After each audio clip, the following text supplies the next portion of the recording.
Greetings.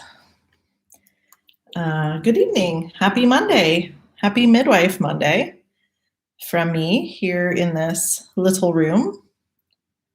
I'm excited to chat with you tonight about some fun things like apprenticeship, and we'll see what else comes up. So grab your tea or whatever you want to hang out with. I've got my fancy breech mug that I love so much. Some orange tea in it tonight. Yum. And we're going to start in a couple minutes. I thought we'd get back to something I started a couple weeks ago when this began, this Midwife Monday thing began, and just start with a couple of breaths. That allows people to get on, and it allows us all to get a little bit more centered if we need to after a busy day. It certainly was a busy day here, and I could use it. So just kind of close our eyes and breathe all the way down and through our bodies, feeling our presence in ourselves. And something I've been sort of repeating this week when I'm breathing, 3 times we can repeat it. And if you want to say it out loud, you can. If you want to say it internally, that's great. I am so happy and grateful to be in this body right now. I am so happy and grateful to be in this body right now. And a third time and third breath. I am so happy and grateful to be in this body right now. And just feeling what that feels like to you, what it feels like to be happy, what it feels like in your body to be grateful, and what it feels like to be here. So hopefully that helped a little. Shout out to my beautiful, wonderful mentor, Donna Maria, for instilling that short practice in me this past week. It's been super valuable. It's amazing how the simplest things sometimes have the most profound effects. But she's amazing. She's amazing. And she's not a midwife. She's not a birth worker at all, per se. And I was reflecting on how a really awesome, inspiring female presence like herself is a lot like a midwife, same role, at least in my life. I don't need a midwife per se at the moment, but she really is one to me. And I was thinking also how great it is to have an elder in your life, an elder woman in your life that is a mentor, and how midwives, I think good midwives, people that resonate with this idea of midwifery, agree that we're not necessary. Midwives aren't necessary for births to be awesome, for births to be safe, right? But I think midwives are valuable, and often women would like a midwife. They don't need one per se, but they would like one. They would like to be supported in that way.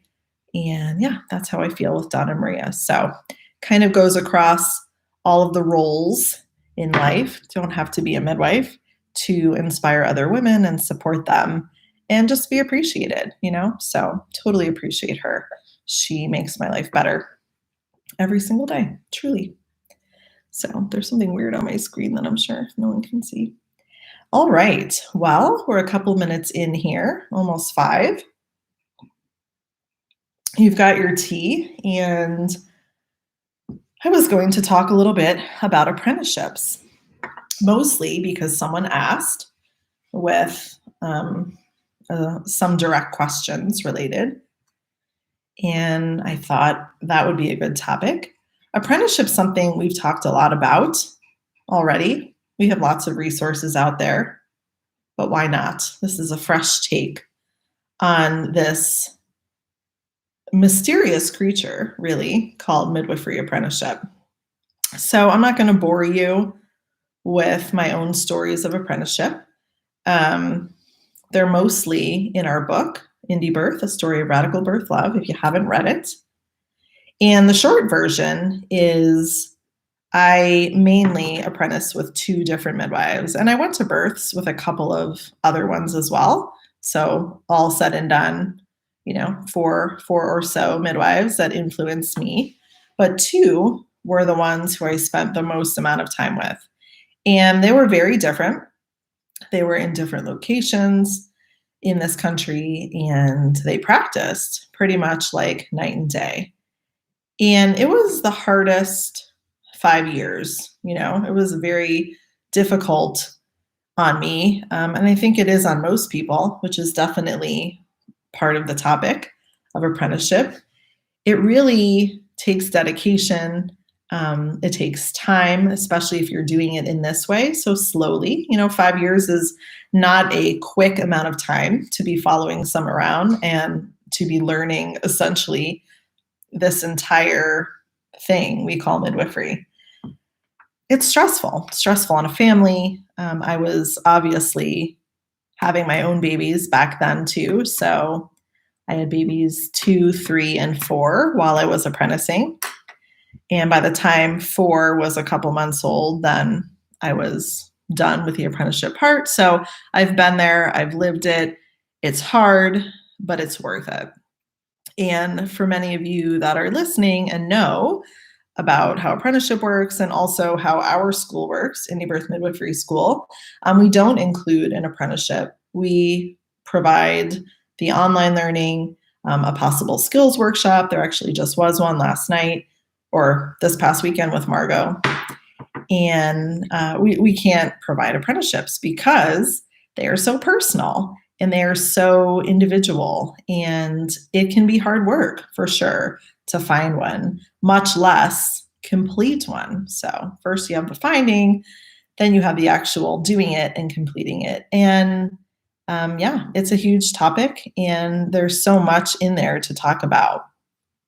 However, the specific question that came my way, and I don't know what is moving in the background, was more about not doing an apprenticeship, perhaps, if it seems like there aren't any opportunities. And that's something we hear a lot too.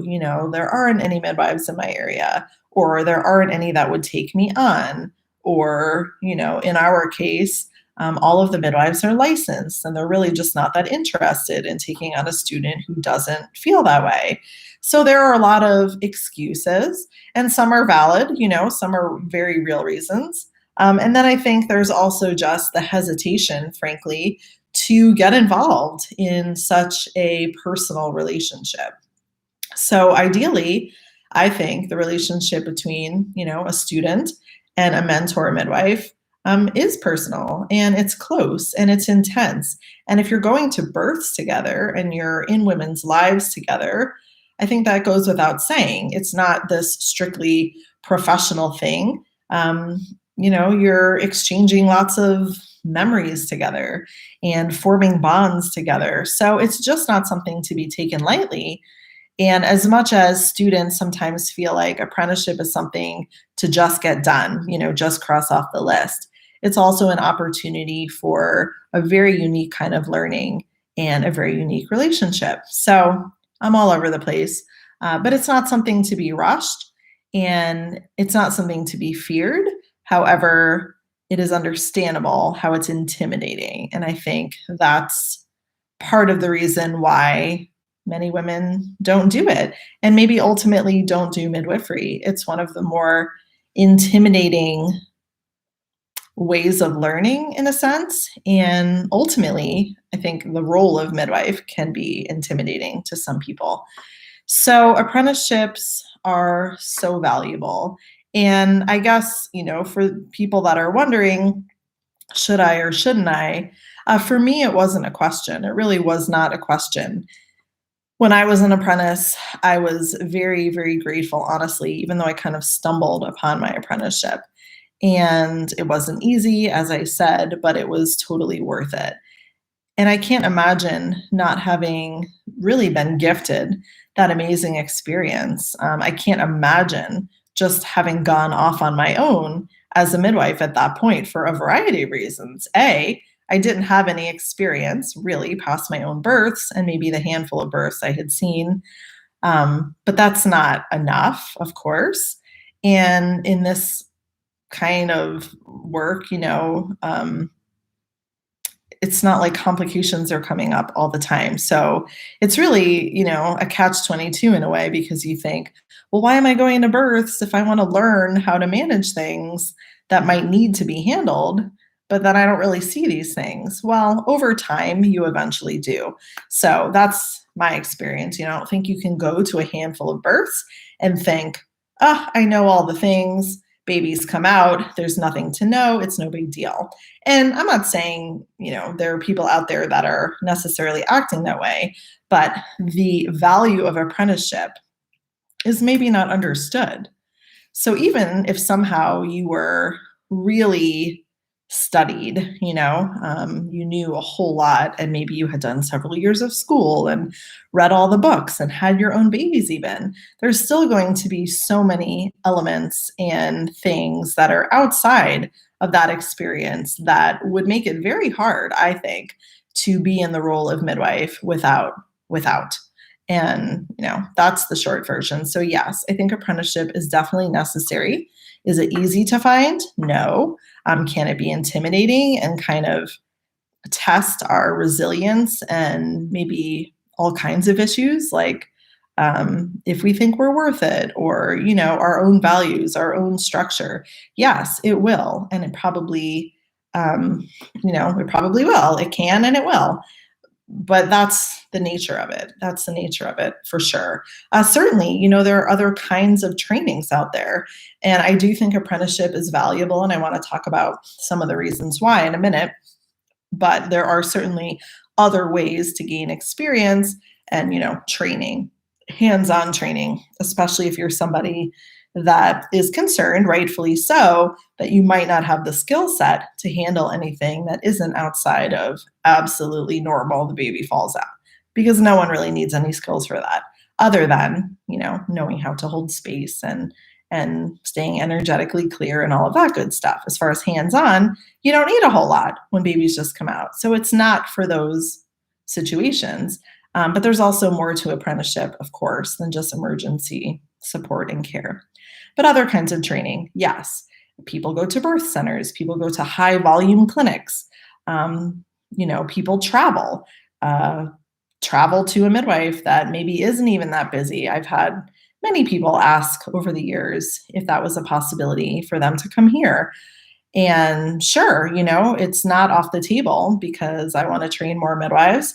And I think the more experience you can get attending births with other people is the best. I really don't envy anyone that has ever felt like they needed to just go at this alone without an apprenticeship.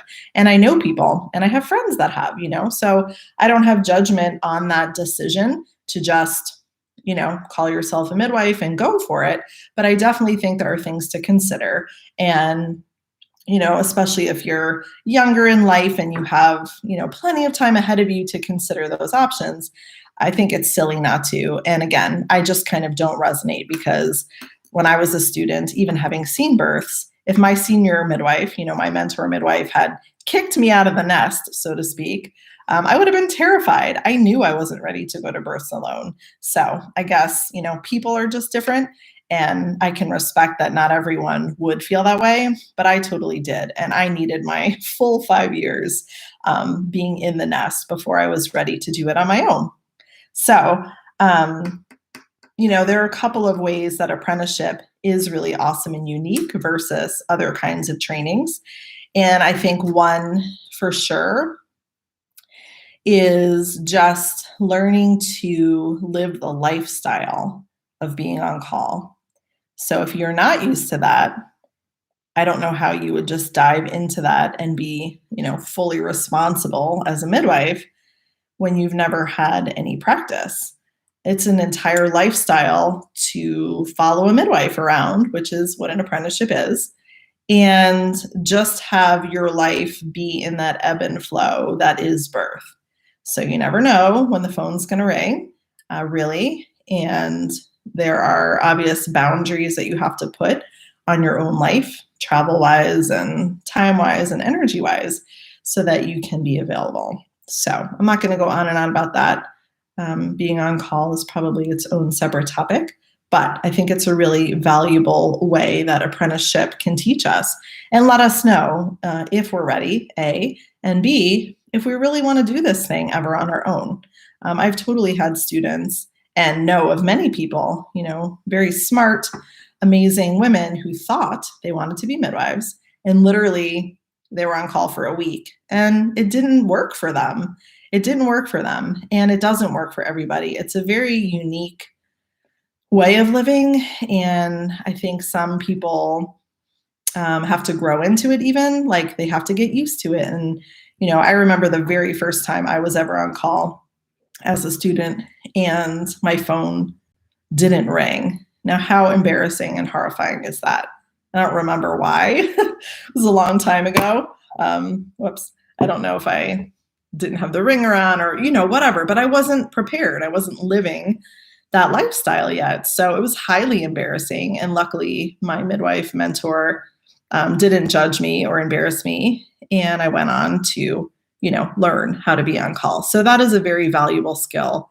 And I would really hate to see people not learn that or learn that when they're really under full responsibility. I mean, certainly as a student, it allows you grace. And that's kind of the next point I wanted to make, which is an apprenticeship is so valuable because you're not the one, responsible. Of course, the women are responsible, right, for their experience, but we as midwives, we're responsible in the role that we have taken on, and we're responsible to the woman, etc. So why would you want to rush that is my question. And, and this is, again, no judgment. I think this is awesome.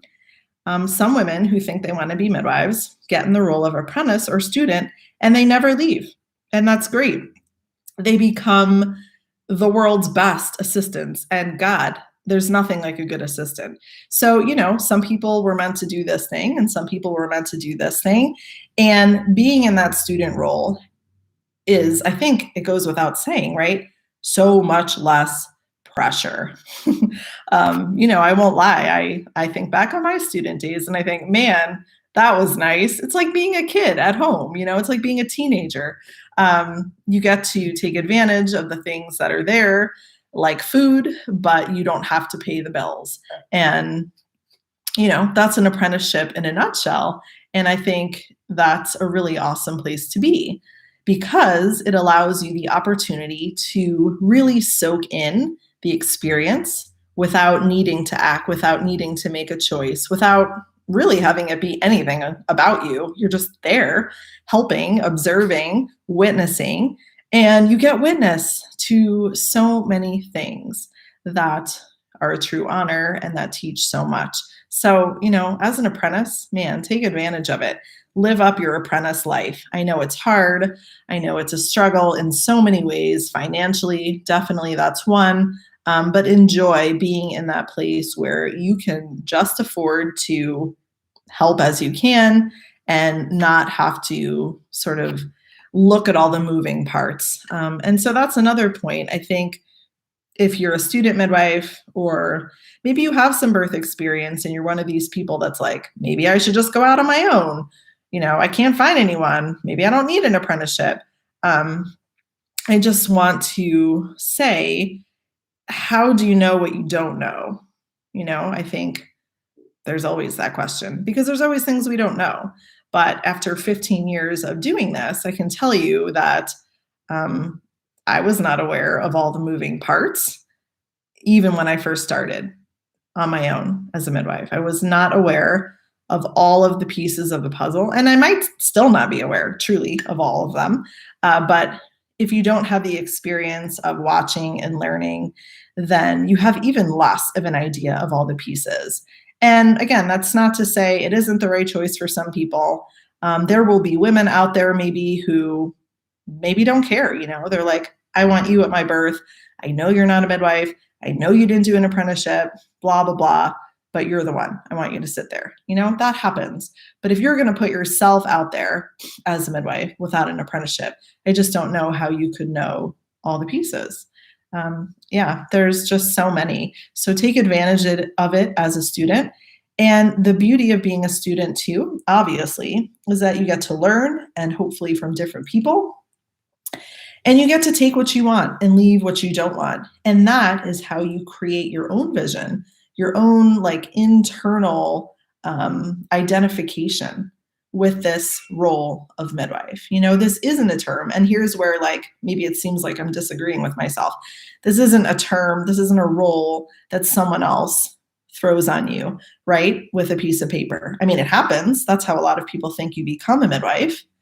But truly, the internal journey, I think, is the most important. So that's where I really can't give the ultimate answer for everyone. We're all different, and we should all follow our internal truths and compass. But for many women, it's going to be a title that they essentially give themselves when they feel like they have gathered what is needed for them. So anyway, just logistically saying that I'm not sure how you gather the parts if you don't have the privilege and advantage of seeing someone do the work. How do you know? Because as many of you know, midwifery, as we are talking about it, is not just the clinic version. We're not talking about, check them in, take the blood pressure, listen to the baby's heartbeat, weigh them on a scale, check them out. That's not midwifery, with a little conversation thrown in there. So I think if you don't have a model for that, then you're on your own, and that might turn out great, and it might not turn out great. And, you might quit because, it's just not very fulfilling, or who knows what you get in over your head. There's a million possibilities. So those are some of the reasons that I really would encourage everyone to find an apprenticeship. And again, it may not be the absolute perfect thing. You might have to try again. You might do a couple years here with this person, or then you might go 6 months here and do this with that person. Great. Keep what you want. Don't keep what doesn't work for you. And keep refining and thinking through and processing your own vision of what you will embody as a midwife, because that is yours to do on your own, and you will do that, apprenticeship or not. But I do think apprenticeship is so invaluable. And, it's sort of this more ancient way of passing down knowledge. And there definitely are potentially some hiccups and ways that can go wrong as well. But ultimately, I think it's great. The last reason I wanted to mention is also maybe obvious, but if you have the privilege of being in an apprenticeship, and I do think it's a privilege, just as I think having a really awesome student is a privilege, I get that privilege. It's a privilege. It should feel like a privilege on both sides, ideally. And one of the other privileges is just getting to see the relationships with other women and families and, be a part of that. So even if you're not responsible, I've always worked with people that welcomed students in, when I myself was a student, and now with the students that I have, I've rarely had clients that weren't into it. They invite these women in. You get to know about them. You get to know more than you ever thought you could know about someone. You get to be in their home with their family. And that's all just so special.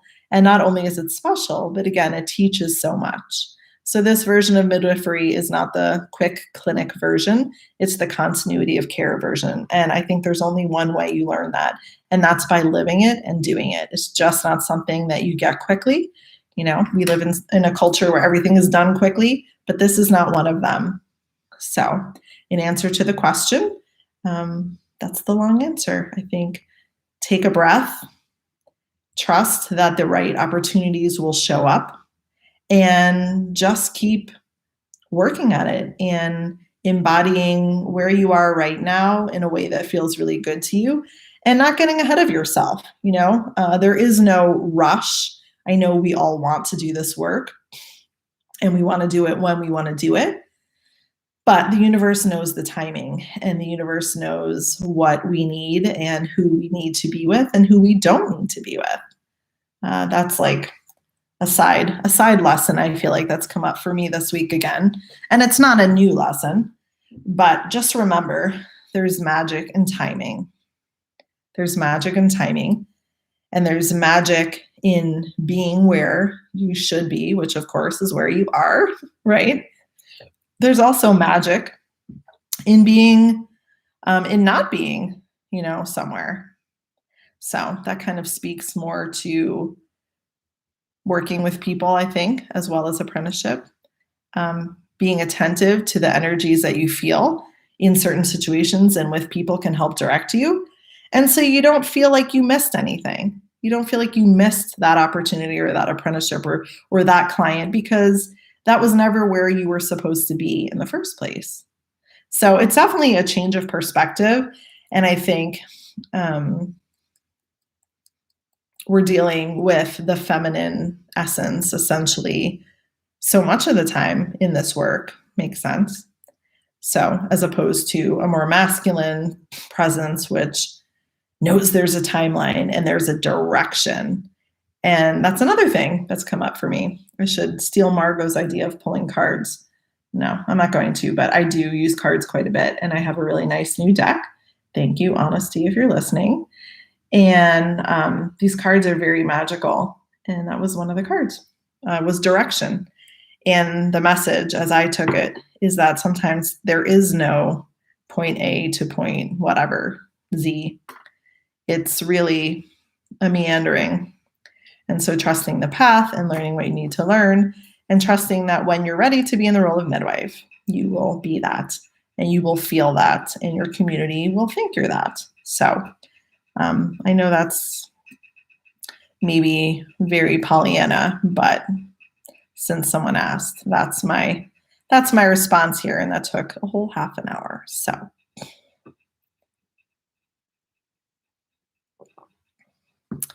yeah, I can talk a couple more minutes about being on call. And maybe there's not that much more to say about it, in a sense. I mean, there is and there isn't.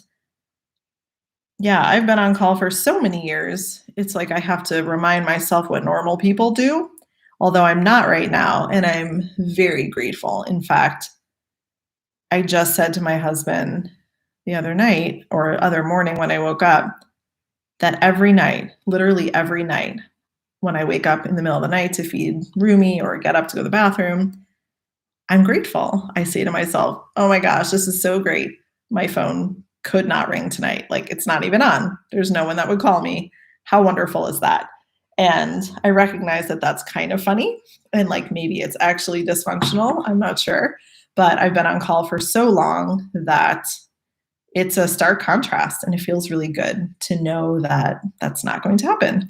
I'm not going to get up out of bed tonight, to get in the car. That's just not going to happen. So, I think it is about sort of valuing your off time as well. So the on-call time is what it is. It's what we've agreed to in this work.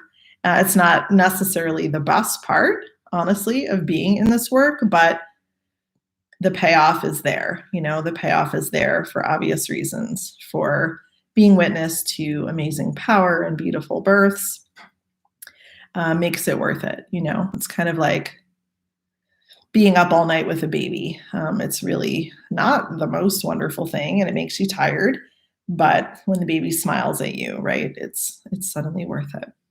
It is a lot to consider, though. So for people that are thinking about it, maybe doula work or being an apprentice, yeah, it definitely is something to consider.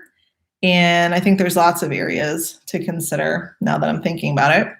I think your partner, if you have one, your family, if you have children, it's kind of a education for all of them, really, to understand what it means that you could leave at any moment and that no one knows exactly when you'll be back, and that your phone can ring at any moment and you probably have to answer it.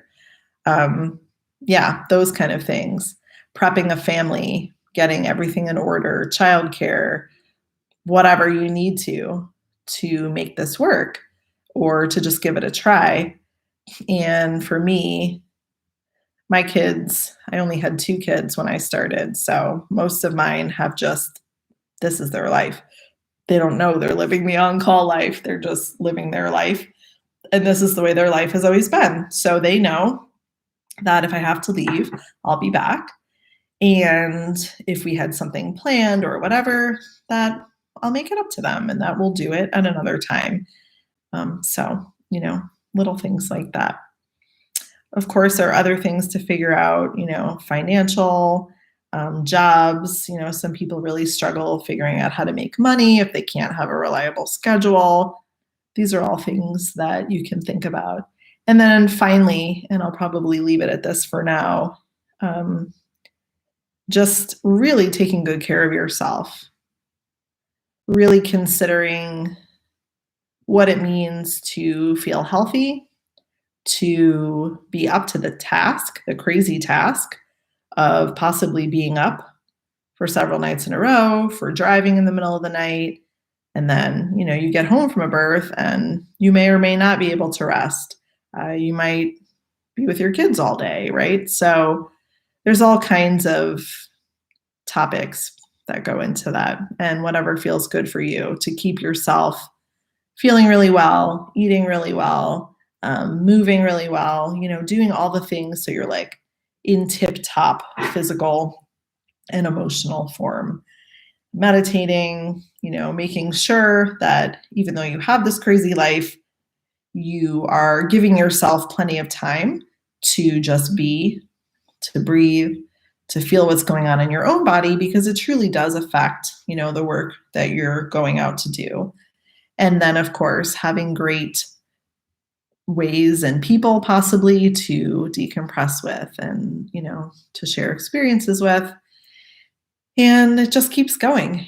So I don't know that anybody has it completely down. I'm certainly not, one of the busiest on-call people you'll ever meet. There are people that, yeah, have it way worse schedule-wise, and I'm sure that takes an additional toll and also strategy to survive, because it's sort of not natural, really, at least for someone like me. I like predictability in my routine.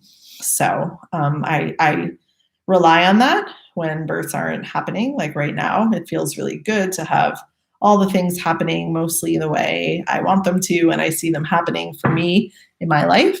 And then it gets thrown off, right? The minute that the phone rings and you have to run out. But then when you're back, you recenter and you kind of get back on track. So if you're someone that struggles with that, even if you're not on call, you can just try it out in your own life, meaning, see what a schedule feels like, or see what a routine feels like, and see what feels good to you, because it is nice to have those things to hop back on rather than letting a couple nights of sleep just completely derail you for the rest of the week or another, 2 weeks, maybe. I don't know. I'm usually pretty good at getting back on track. And yeah, I think the better you get at anything like that, the easier it is. Not to say it isn't tiring, but you also learn just kind of how to take care of your body and pace yourself better. So if you are up all night, you can recover faster. I mean, I feel like I definitely recover faster than I used to, other than when I've been pregnant and been at births. That's hard. And it's not something I would really recommend, but I've done it. So, any last questions about apprenticeship? Otherwise, perhaps I'll move on to another topic. Yeah, and on the midwife side, as you commented, it looks all kinds of ways. I really trust that the universe will provide, period. But as far as apprenticeships go, they just happen. So lots of people sometimes will inquire, how do I get an apprenticeship with you? Or could I come? And I just say, like, it'll work out if it's supposed to, right? So my wonderful friend and student, Ashley, that's my student now, she emailed me a bunch of years ago and said, I would like to be an apprentice. And she shared some things about herself, and it felt aligned, but still, right? I didn't know her. I didn't know if she was actually going to come and move from another state.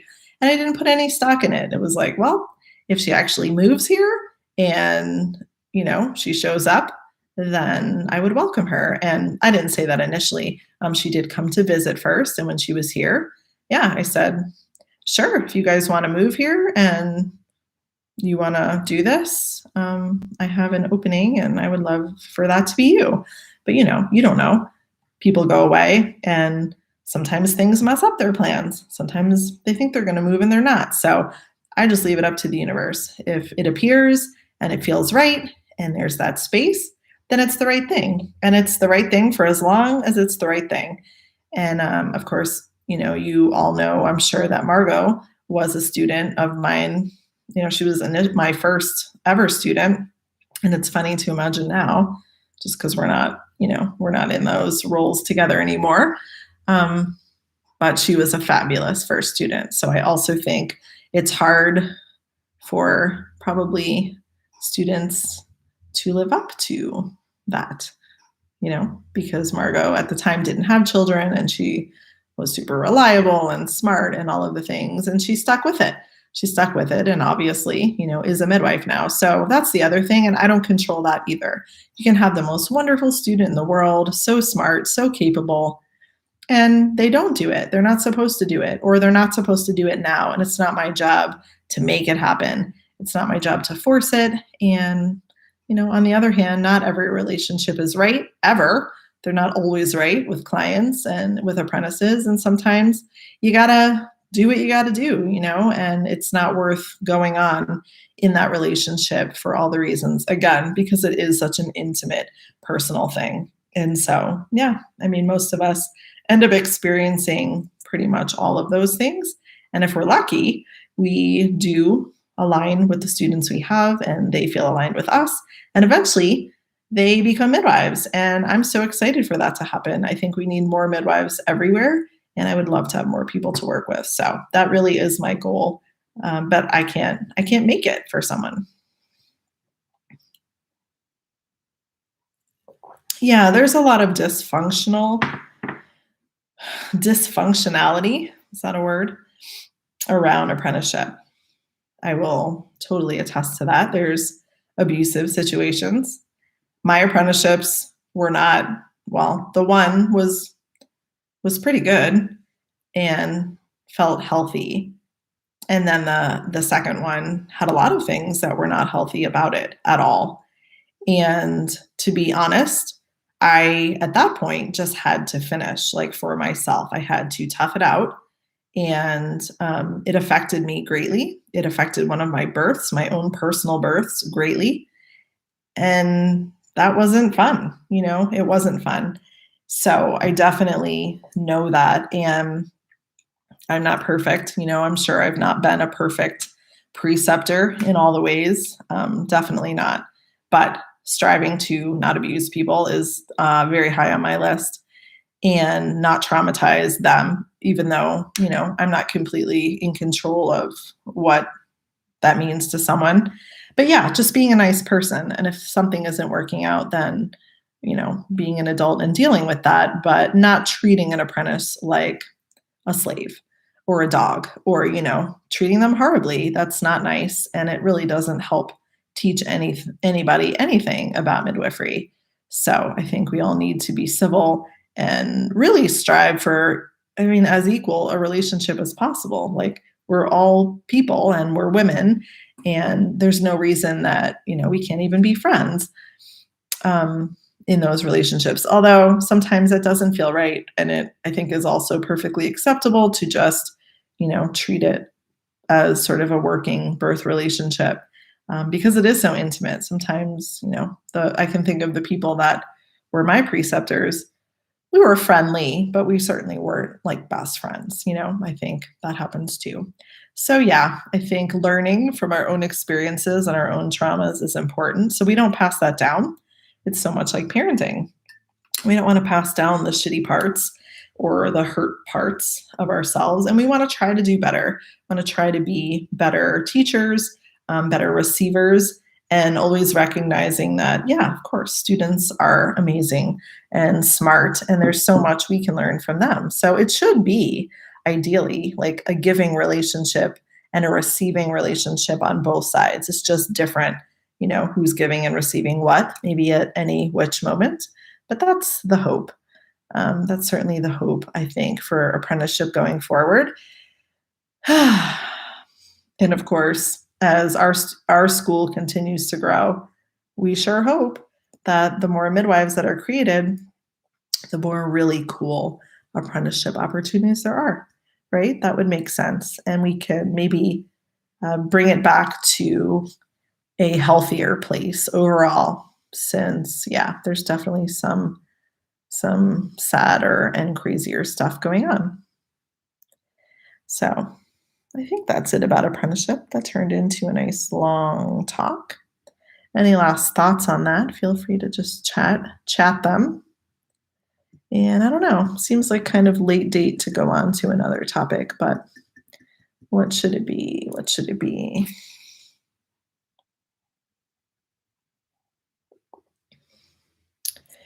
Yeah, I don't know that I can think of any themes that came up today in the people that I saw. Yeah, I guess just reiterating that we're where we need to be, don't need to be the midwife to everybody.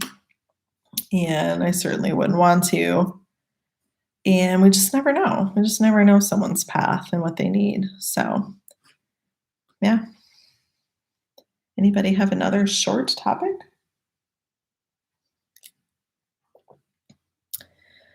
I think Laurel, you had asked, right, about the post-dates thing. Maybe that's a good last 15 minutes. So I don't think it should take longer than that. So you can correct me if I'm wrong in the chat box, but you were asking about post-dates. Yeah, just type your question there, please. Laurel was asking about post-dates. And I think, like a lot of midwives, we have more people that go past their date, A, and then secondary to that, sometimes hit the 42-week mark or beyond. I think the first question is just wondering what actually is normal. And I think my opinion on that is that, yes, 40 weeks is an average, but of course, healthy people especially will carry their babies longer, especially if their moms did, or, maybe they have before in other pregnancies. It's really not that strange. So we have to remind ourselves that we live in a culture that, again, values speed and efficiency. And that goes on both sides. So on the medical world side, just get the baby out, why wait? There's no benefit. These are the belief systems. And then often the women who are birthing in that system have a similar belief. They just want to be done being pregnant. Why wait? Baby's only going to get bigger, and all these myths start to come into play. So I'm saying that not because anybody is surprised by that, but just to remind you all that that's the norm. That's the cultural norm. So we might say we don't agree, but it's in the consciousness of people that we don't wait for baby's timing, and that there is this expiration date called a due date. And if you ask someone just out and about, not a birth worker, like if you were to ask just a normal human about that, I wonder what they would say, like if you just said, how do you feel about a baby not coming on its due date or coming 2 weeks late? People freak out. They don't even know why. They don't even know why they should be worried or not be worried. It's just this thing that's weird. And of course, I've seen that even with home birth clients. They might have family that isn't 100% supportive. Or maybe they're just not very educated or both. And they'll get pressure. They'll get pressure from their family, phone calls, texts, blah, blah, blah, at the due date. It's like, you're just due, what is late? So it's kind of a crazy thing to contend with. And even the most educated, you know, in tune women that are clients and know this and they're planning a home birth, they can also be taken down this crazy path of, insanity around dates. It's not unusual, especially with a first baby. So people will come, they'll have their first appointment, right? They're early pregnant. They're like, okay, well, my cycle and this and that, and I'm due whatever, May 10th. And we have the conversation then. That's great. It's just a number. First of all, how accurate is that number? Is it completely certain? And then most babies come past their date. 10 days past on the average for first time moms and all of that. So you can warn people all you want. You can try and prepare them for what could be, it's up to them if it's interpreted as a struggle. But many, many women are faced with that because of the programming that has happened around due dates. So that's not exactly answering your question about post dates. So sure, I've had many women go past their date, 41, 42. Truthfully, past 42, not so many, but other midwives have, even a month past. I can think of a scenario in my apprenticeship where the woman was allegedly a month past. But again, are the dates correct? And are they really a month past? I think the likelihood of that is slim, although I believe it happens, totally happens. And yeah, what to do as someone's leading up to a due date. And I don't mean due as in like induction. I think that's off the table for normal, healthy people. And if someone feels that they need to do that, then they should be in a hospital where they can be monitored. I don't believe that applies, frankly, to most normal, healthy scenarios. And I'm not a research person. I actually just only consider research because I have to, and it's part of the puzzle. And I get that for myself. That's just not a way I would make decisions. But as a midwife, yes, I do feel responsible to present what is known. Of course, there's a lot that's unknown about this topic and others. So, if you do look at the research, and Gail Hart has research in her book, Research Updates for Midwives, that is over there on my shelf. She also has a PDF version. Go buy her book. You will not regret it. It's the best. But she outlines it very clearly in like normal person talk, which is kind of what I need around research. But the risk varies, right? So there's a risk of stillbirth, for example, at 37 weeks, that actually is higher than at about 40, if I'm quoting correctly. And I could be wrong, could be 38. My point is, it's not just this like downward curve, and people don't know that, they don't understand that. So what are they choosing when they get to 41 and 3?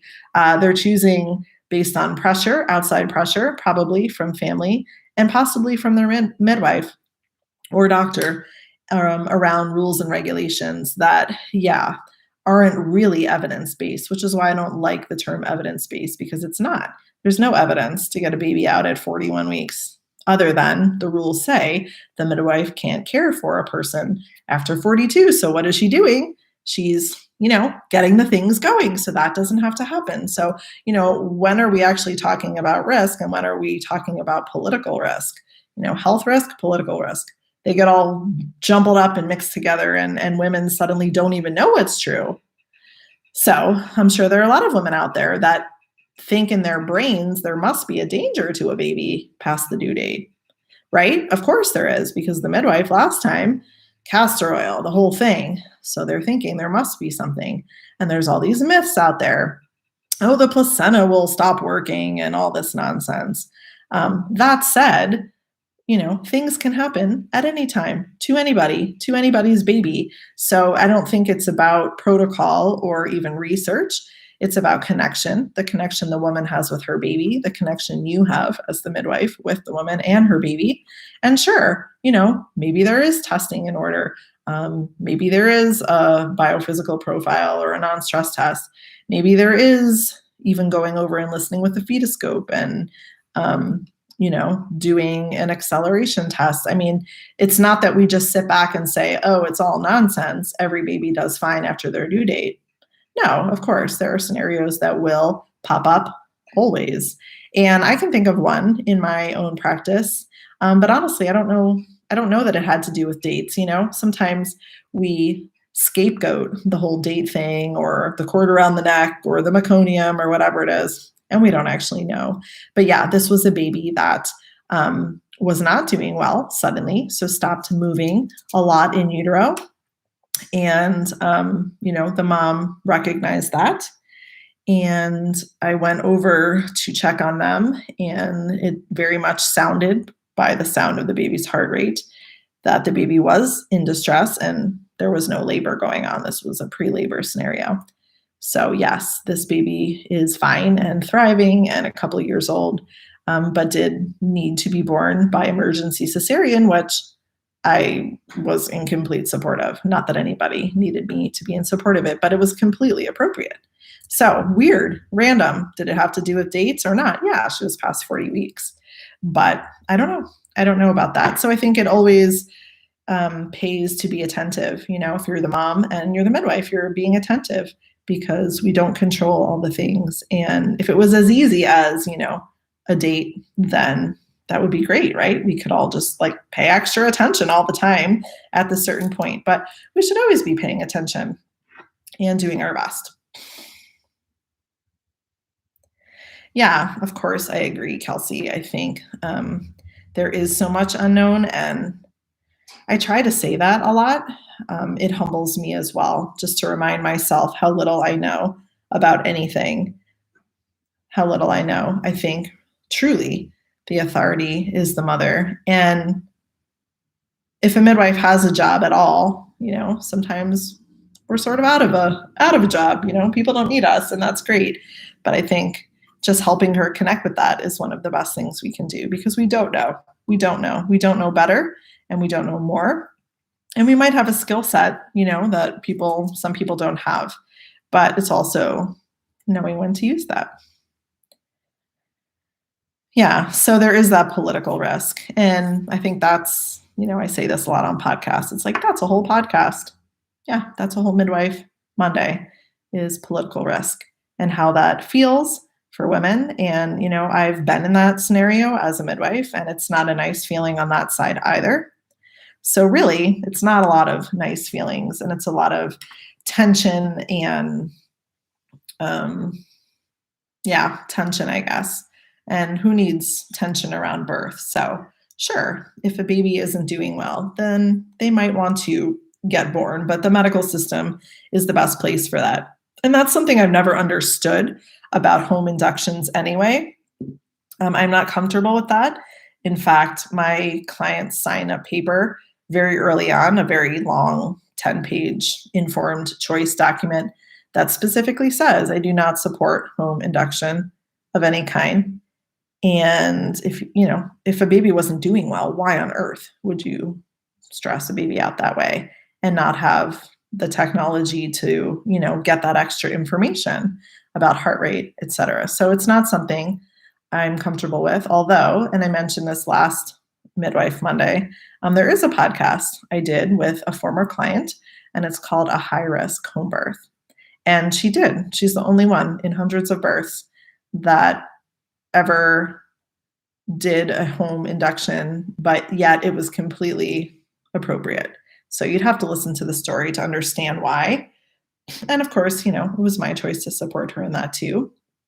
And it made sense to me, and it worked out great. So, it's not to say it doesn't work out, but I think you really have to consider the reasoning and intention behind it. And if it's just because you're hitting a number on the calendar, I think even women have to start to reconsider what they're asking their babies and their bodies to do in favor of politics. It's kind of scary.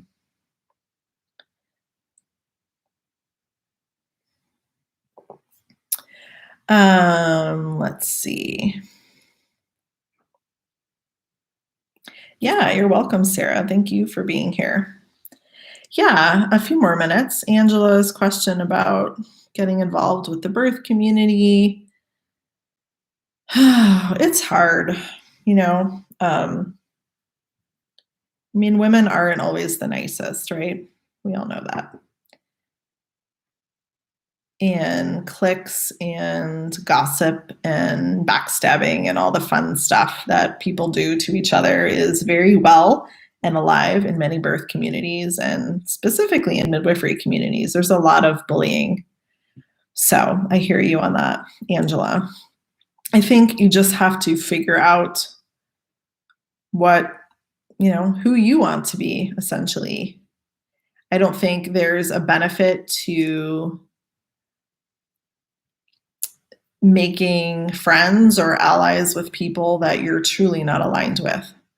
So it doesn't mean you have to hate them or, put curses on them or anything like that. It's just energy does not align.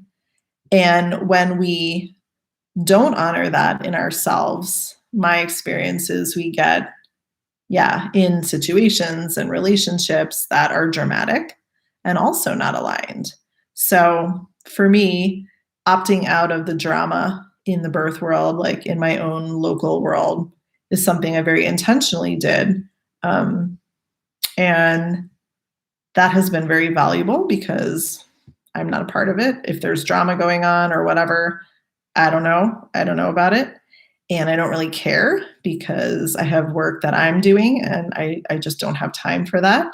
And here's the positive point, Angela. If you are clear in your energy and what you can give to your community, even at this stage as a student, you will create that.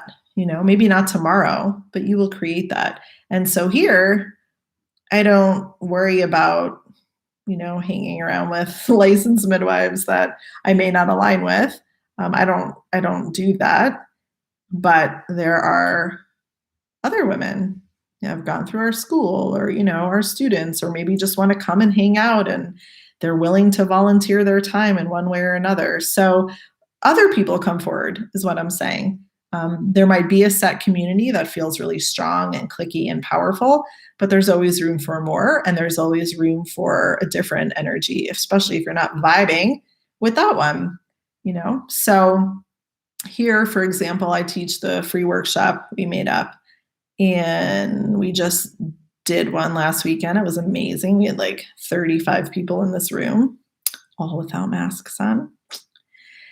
And that feels so good to me. Like, it's a free thing, and it feels like a really authentic contribution to this community. It's not about one-upping someone else. It's not about anyone else. It's not even about getting clients. It's a gift to the community for them to sit together. I get that gift of sitting with them and to offer, what I know and what I want to share. So think ahead, think about what you do that's special that you can give your community and just do it. And kind of all the naysayers and all the cliquey, mean girls, all that stuff kind of falls away when you're doing what you're supposed to be doing. It's too hard to align with people that you're not aligned with or don't resonate with. So you don't have to, even if you're a student and even if you're a doula. And I don't know, maybe it circles back to the apprenticeship thing because you're like, oh, well, how will I? How will I? You have to trust the universe will present you with what you need when you need it. And the best thing you can do, in my opinion, is to stay in integrity with yourself, whether you're the midwife, whether you're an apprentice, whether you're just a woman looking to do this work. Stay in integrity with yourself. Don't sacrifice that. It's exactly like birthing women, right? We wouldn't ever want them to do anything or go in this direction or that direction for anyone else. So same goes for us. And sometimes it's hard advice to follow, but that's why we're all in it together. And that's why the indie birth community, I feel, is really lovely and wonderful and inspiring. And we keep each other accountable and grounded. So on that note, I'm just an hour in. I'm going to head home and cuddle my baby, who has been in and out of this office all day like a champ, but it's time to go home and hang out with him. Thank you all for being here. It's always nice to have a couple topics on deck, so I appreciate those. If you have them during the week, like Laurel, that was awesome, just message me. It's great. I'll just keep track of them. And obviously, we have time for what we have time for, but it's kind of better than me just, I don't know, pulling up random stuff, since I know there's things people want to talk about. And apprenticeship, for one, seems like a really hot topic and probably pretty valuable to just get some thoughts in your head and go on your way. So thank you all, and have a lovely week. I will see you back here next Monday. Bye.